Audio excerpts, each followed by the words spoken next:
One of the most consistently useful drills I've learned for shoulder care is the IWTY drill. Now, this drill is typically done lying down on your stomach, on the floor, prone, right? But for many people, they can't do that for whatever reason, whether it's the size of the abdomen, whether it's because of an injury, whether it's because of balance issues, no judgment there. But there are several folks who can't lie flat on their bellies, but they still need a way to do this drill. So what I'm demonstrating here is the way to work around that.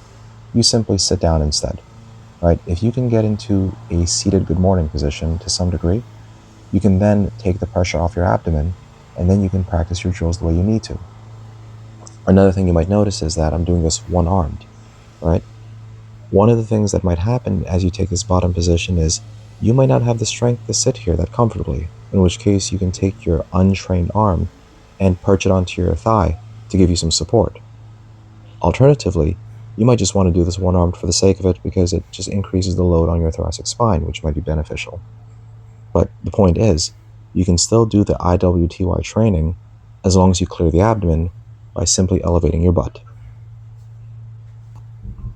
Another application of this in a different direction is maybe there's a reason why you can't use your other arm, right? A common scenario for this one is going to be those with shoulder injuries where their arm is going to be in a sling or a cast.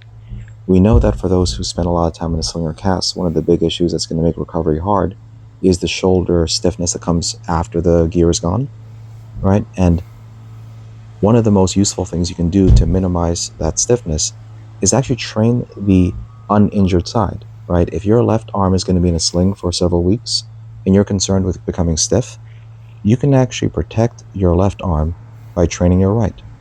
In practice, what ends up happening is I prescribe a lot of pendulum drills, I prescribe a lot of these IWTY drills, a lot of half kneeling or full standing overhead press work, right? We essentially work that right arm or the uninjured arm aggressively so that all that use preserves the motor skill in the injured arm so that when it is time to take the sling, the cast, or whatever off, there's less we have to work back from.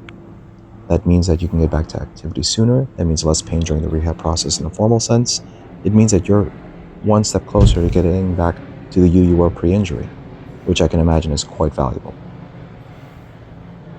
There's also the consideration that by training it one-armed first, when the time does come to take off the sling, the cast, or whatever, you're in that much better of a position to do it right with two arms.